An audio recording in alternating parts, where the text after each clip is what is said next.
Princess Stories, Chapter 9 The Princess and the Pea.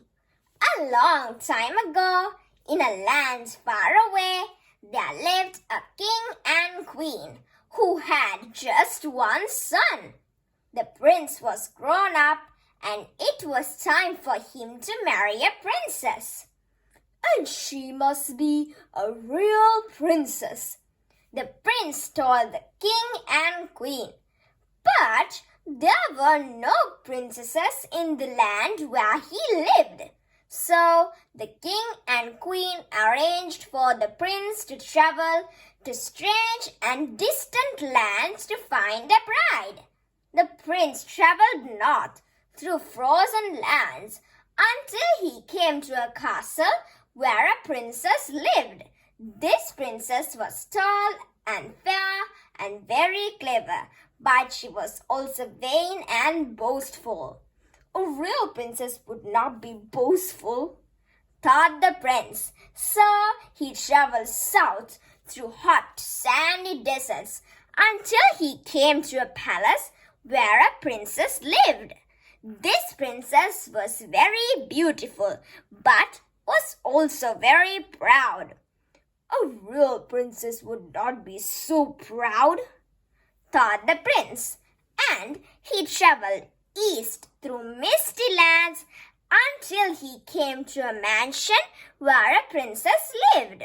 This princess had a charming smile and a lovely voice, but she told the most shocking lies. A real princess would never tell lies, thought the prince. So he returned home from his travels, very sad and lonely. One evening, not long after the prince had come home, a terrible storm blew in from the west.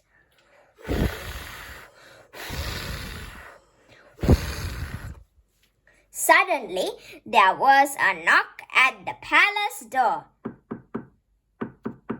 The king was so surprised that he went to answer it himself. There, standing in the windy doorway, was the most bedraggled young woman the king had ever seen. "Good evening, your majesty," she said to the king, curtsying politely.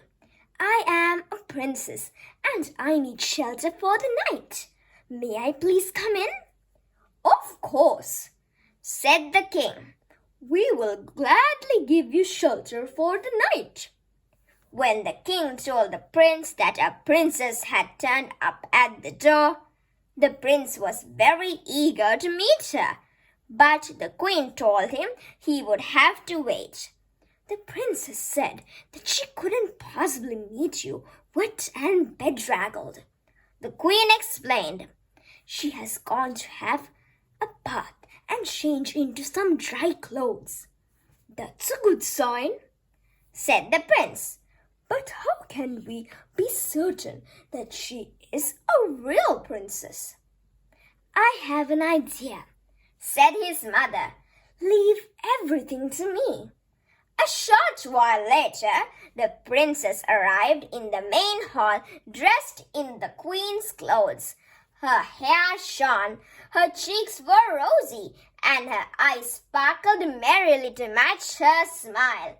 The prince and princess sat beside the fire and talked for hours.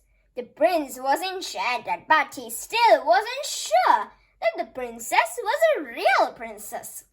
Meanwhile, the queen went to the best guest bedroom, carrying a single tiny dried pea. In the bedroom, she put the pea under the mattress. Then she asked a servant to bring another mattress to put on top of the first, and then another mattress and another, until there were 20 mattresses on the bed. Then the queen told the servant to put 20 soft, cozy quilts on top of the mattresses and had a ladder brought for the princess. The princess was surprised when the queen brought her to the bedroom with its towering bed and ladder. But she didn't protest or complain. She thanked the queen and wished her good night. The princess climbed the ladder to the very top of the bed, sighing contentedly. She settled down to sleep, but the princess did not sleep a wink. She tossed and turned all night. By morning, the princess felt tired and weary. When she came down to breakfast, the prince, the king, and the queen greeted her eagerly. "Did you sleep well?" asked the queen. "I'm afraid not," sighed the princess. "There was something small and hard in the bed, and no matter which way I turn, I still feel it. I'm dreadfully tired, for I hardly slept at all." "I'm so sorry," said the queen, "but I'm delighted too, for this proves that you are indeed a real princess.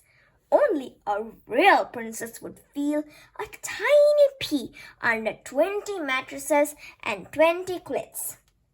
The prince was overjoyed, for he had already fallen in love with the princess and she had fallen in love with him.